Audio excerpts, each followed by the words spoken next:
So I'm still telling you about this story in Chelsea and Westminster Hospital. So the doctors were confused. Why do I tell you this story? That even when you are limping, persist on Jesus. Even when you are limping, persist, insist. Make sure you call on him. Make sure you do what he wants you to do. Don't give an excuse. Jacob did not give an excuse. When I left the hospital, oh my God, I have those pictures, but if I show you, you may not. You may be in shock. I was orange, and when the doctors finally said go home, when my sister came to pick me, I had a jean trouser that I used to go in the hospital in. By the time I left the hospital, not even a belt.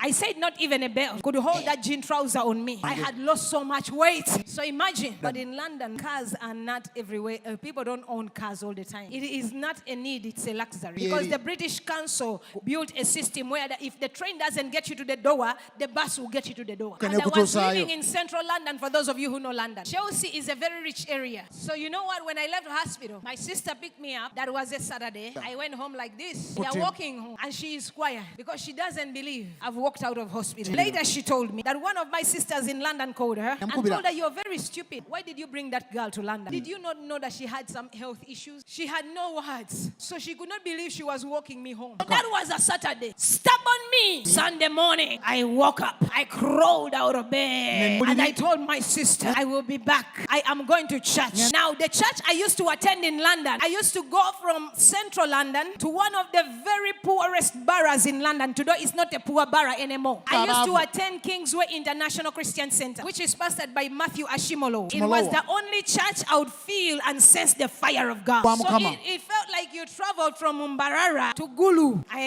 That was the distance. So I boarded a train and about 2 or 3 buses to get there. When I told her I'm going to church, she said, "Are you okay? Are you out of your mind?" That was my destiny defining moment. Some things were out of the alignment. The joint was out of the socket, but I was limping. My faith was limping. My lifestyle was limping. But I pray that you shall limp into the presence of God. That you shall limp into the hands of God. I told you some people are not who they are by accident. Yes, even when the joint was out of the socket, they never lost their faith. They continue to contend. They continue to insist. They continue to believe that even if he does not heal me, Job said, though he slay me, yet I'll praise him. Some of you are just one slay. You say so many words. Somebody